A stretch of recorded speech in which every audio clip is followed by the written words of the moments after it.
Israel e Irán confirmaron el fin de la guerra que Donald Trump llamó de los 12 días. El primer ministro de Israel, Benjamin Netanyahu, aseguró que su país obtuvo una victoria histórica que prevalecerá por generaciones y agradeció el apoyo de Trump.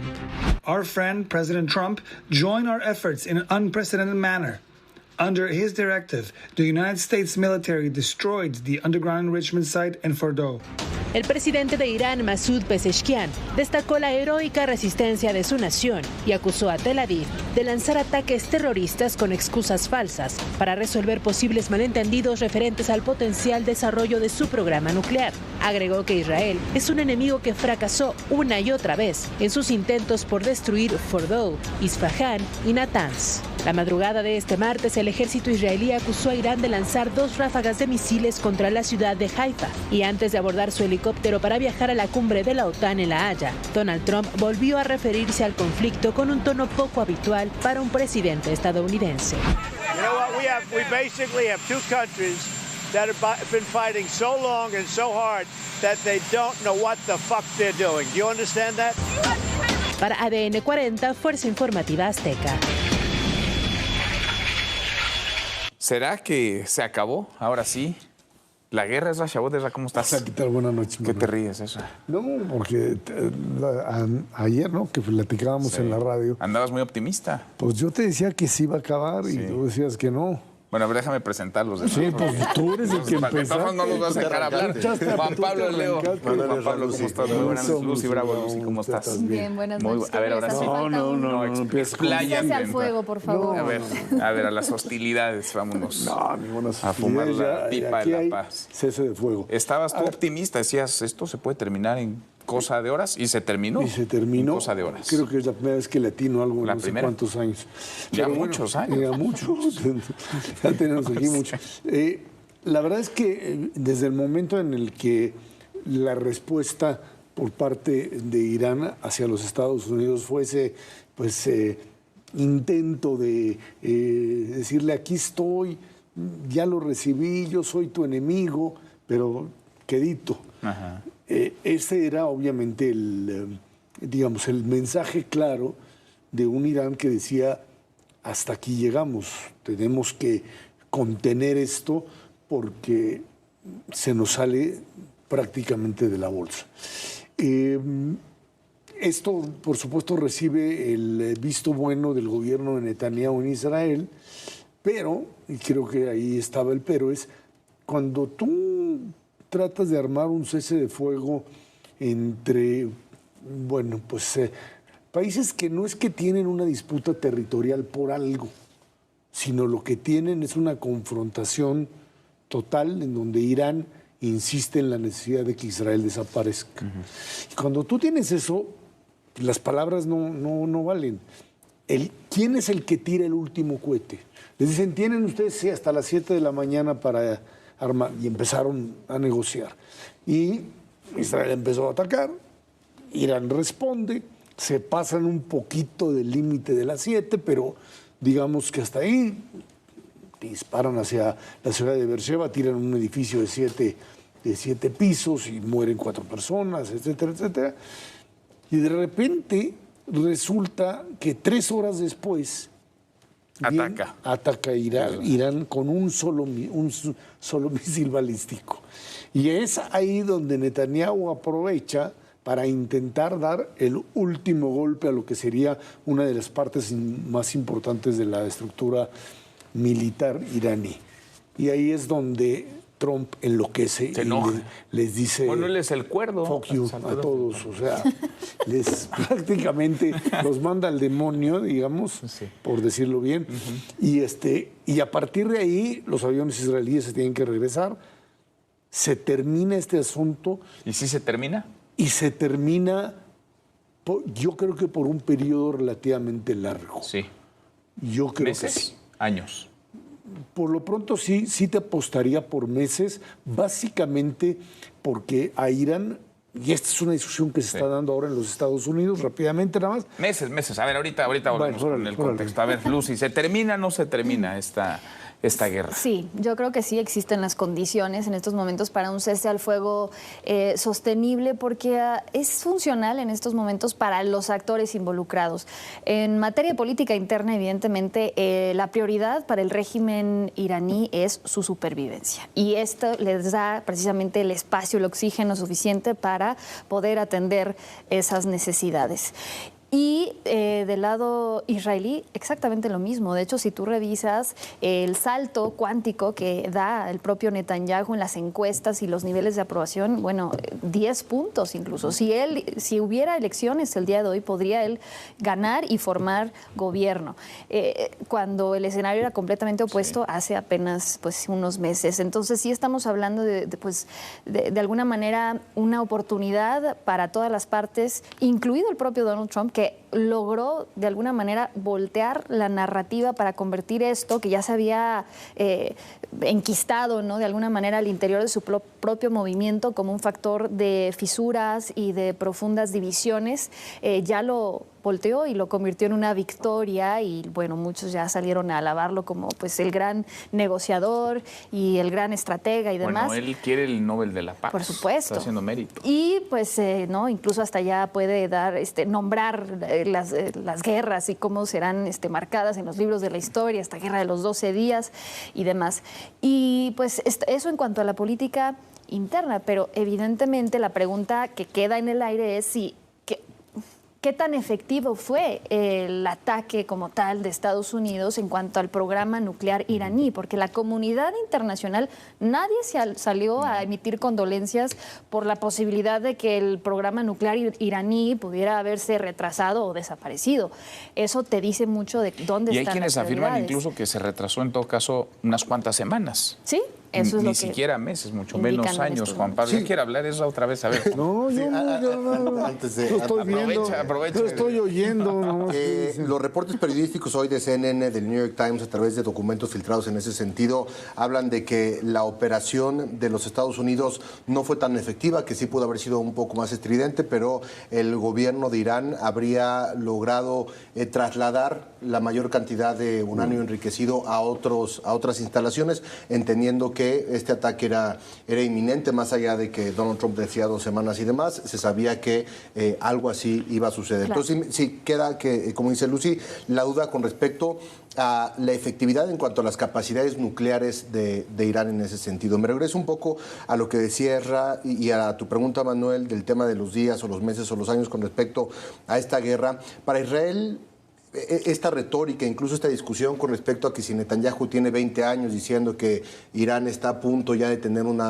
capacidades nucleares y ojivas nucleares y una bomba nuclear, más allá de esa discusión y aludiendo a la sobrevivencia de Israel en la región y entendiendo cómo se ha estado moviendo a partir del tema de Hamas específicamente, de lo que ha hecho Irán con los ejércitos proxies, lo que ha implicado Hezbollah y demás, me parece que este operativo que ha realizado Israel en los últimos 2 años en ese sentido, de alguna manera le garantiza esa sobrevivencia en términos nucleares, que es lo más importante.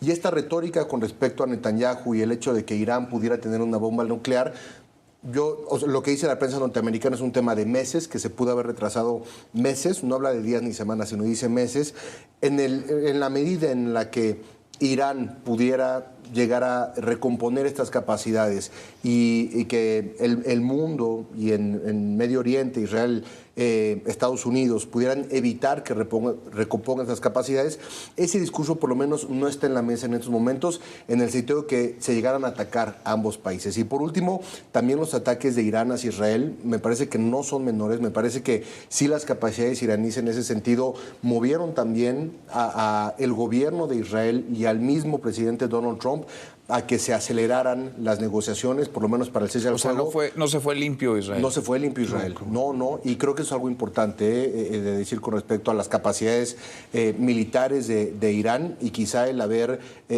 subestimado esas mismas capacidades, porque sí las afectaciones fueron muy importantes y el día de ayer, el último día, sí los ataques fueron, me parece, bastante dañinos para el territorio israelí. Hay que entender que los ataques iraníes iban destinados básicamente a población civil. O sea, no es que trataban de pegarle a la base que se dice que no existe, la base nuclear de israelí, ¿sí? y que de alguna manera representa uno de los elementos de choque dentro de la región, si Israel posee o no armamento nuclear, la base en Dimona. Ahora, entonces, a ver, ¿cuántos muertos? ¿50, 60 muertos? En Israel, 28. Serían civiles. 28 civiles, 27 civiles, un militar. En Irán un fueron militar más que era de- un muchacho de 18 años que estaba en su En Irán casa. fueron más de 500 muertos. ¿Todos militares? Sí, estás hablando fundamentalmente, a ver, le pegaste fundamentalmente a todo lo que era la estructura militar de inteligencia y científica. Ibas a desbaratar esa parte. No tenemos mucha información porque en Irán, si tú ves a los reporteros o a aquellos que hablaron desde Irán, pues estaban parados y no podían dar una información, no te dan o sea, es un régimen que tiene un control de información enorme y no puedes saber qué fue lo que realmente pasó.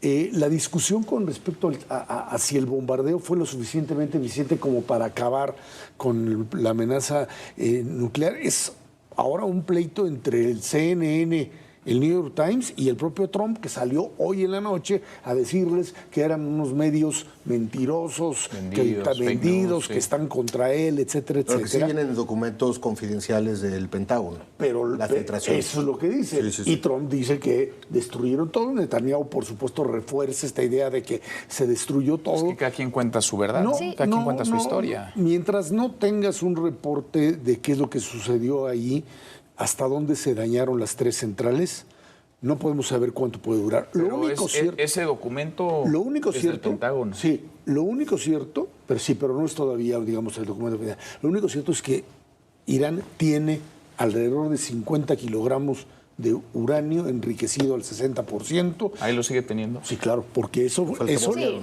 lo La guerra va a reactivarse muy pronto, porque ese era el origen de la guerra, ¿no? Sí, pero Tuvieron tiempo suficiente para dispersar, ¿no? Su programa nuclear. Trump estuvo avisando 2 semanas antes lo que iba a hacer. Pero más allá de eso, yo creo que también es importante, bueno, de entrada tomar con su debida cautela incluso estas filtraciones y estos reportes iniciales de la inteligencia estadounidense, porque tampoco es como que la inteligencia estadounidense goce de mucho prestigio, ni siquiera dentro de la propia sociedad estadounidense. Es la misma inteligencia estadounidense la que los llevó a sus pifias en Irak, Afganistán, etcétera, lo que ya sabemos. Entonces, tiene también de alguna manera Trump los elementos para un día sí y otro también salir a descalificar su propio aparato de inteligencia y no pasa nada. Ese es el mundo en el que vivimos ahora, donde efectivamente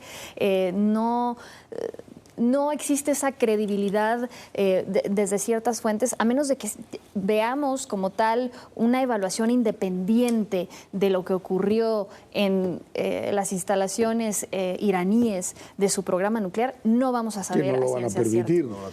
Habrá narrativas, habrá una guerra de discursos, Irán saldrá a decir una cosa, Israel otra, y es un poco resetear el cassette. Sí, porque aquí todo el mundo vende victoria, ¿no? Irán, Sí, Israel, todos están Estados en Unidos. estos momentos vendiendo su propia victoria, porque es una guerra de narrativas. Y en ese sentido yo creo que también uno de los objetivos clave de Estados Unidos, pues también era empujar a Irán a entender que tenía que sentarse a la mesa y que Estados Unidos lo iba a hacer desde una posición de fuerza. Porque también el hecho de que Irán haya pues multiplicado de manera exponencial sus actividades de enriquecimiento de uranio, sobre todo a raíz de la salida del propio Trump del acuerdo nuclear, pues yo creo que obedecía a esta necesidad que tiene Irán de demostrar al mundo que puede normalizar sus relaciones con Estados Unidos y puede ser un actor medianamente serio o medianamente respetable y obligar a Estados Unidos a intentar negociar otra vez, a sentarse y apostarle a la diplomacia. Entonces todos están jugando con las fichas que tienen. Pero ¿para qué quiere Irán una bomba nuclear? ¿Para qué la quiere? Porque, bueno, obviamente, si tú ya enriqueciste al 60%, no es que estás jugando a otra cosa, estás jugando a armar una bomba nuclear. Para 2 cosas. Una, por supuesto, ante la posibilidad real, que eso está en el modelo iraní, de destrucción del Estado de Israel, del Estado judío. Y 2, imponer en el Medio Oriente una influencia determinante Y lo hacía, lo logró hacer cuando tenía a Hezbollah y tenía a Bashar Assad y tenía a los hutíes y tenía a las milicias en Irak. Todo eso le daba la posibilidad de decir, aquí el que manda soy yo.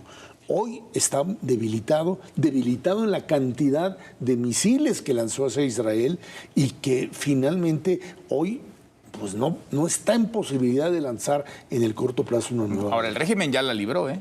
Porque el propio Trump dijo, Sí. un cambio de régimen sería peor. Cambió el discurso cuando hace 2 semanas se estaba diciendo que era necesario un cambio de régimen y estoy completamente de acuerdo. A ver, 2 cosas. Interesante lo que también sucedió con China y con Rusia, que entendemos que geopolíticamente y hegemónicamente son esta contraparte, sí recibiéndolos, sí platicando, pero en ningún momento se acercaron a algún tipo de apoyo militar, de armamento. Se entienden también los intereses energéticos que tienen estos 2 países en la región, con el transporte, con el cierre de las vías marítimas, también el transporte de este mismo tema, que son fundamentales y donde vemos que están primero, por supuesto, esos intereses económicos, energéticos y de potencia geopolítica, y se mantuvo, digamos, en una triada entre Estados Unidos, Israel e Irán en términos, digamos, serios, en términos discursivos y de haberlos recibido, de haber platicado con ellos. Eso sucedió. Y por otra parte, la dificultad que se le presenta a Donald Trump, hablando de los asuntos diplomáticos a los que se refería Lucy, con respecto a que está en un movimiento y ganó bajo una plataforma que prometió no intervenir otros países, un nacionalismo, digo, si una fuerza del ejército lo suficientemente potente e importante como para que se respetara a los Estados Unidos. Pero la presión que recibió Donald Trump de MAGA, de su movimiento, de legisladores, de miembros del Partido Republicano, me parece que fue una gran demostración para entender que no es Estados Unidos el mismo país del 2000-2001 con George W. Bush, que vamos a declarar la guerra, que podemos invadir países, porque es algo que va absolutamente en contra de sus intereses. Que hay contrapesos dentro del mismo partido, con respecto al tema de guerras y con respecto a intervención norteamericana abierta en otros países. Juan Pablo, yo te añadiría ahí el caso israelí, o sea, Israel fue el que metió finalmente a Trump al juego. Es la lectura de también algunos de Netanyahu, sí, o sea, de Trump. Lo metió. Trump hubiera deseado que no se disparara sucediera jamás, eso, ni exactamente. siquiera una bomba. Nada, y seguían en la negociación. Me parece que ese es un punto. Y el segundo, es un volado porque en cualquier momento se rompe la tregua y arrancan otra vez las hostilidades. No se va a romper, no se va a romper. Ninguno. Israel no está en condiciones, Irán no está en condiciones. Esto se tiene que replantear totalmente. Y simplemente pues agregar, ¿no?, lo que sin duda pasará ahora en la OTAN, porque por un lado no hay que olvidar que hay otra guerra que ha quedado totalmente eclipsada, el hecho de que el propio Zelensky no haya sido invitado a muchas de estas reuniones de alto nivel, y también hay que decirlo, esta válvula de escape o de oxígeno que le dieron al gobierno de Israel con respecto al tema de la Franja de Gaza, todo el mundo está hablando de lo que ocurrió con Irán. Nadie está volteando a ver lo que ahí sigue ocurriendo todos los días a cada hora. Y eso pues también evidentemente le ha ayudado a Netanyahu. Por ahora. Vamos a ver qué viene. Lucy, gracias, muchas gracias. Juan Pablo, gracias, muchas gracias. Perdón, Esquerra, habla mucho. Gracias, Esra, muy buenas noches. Pásela muy bien.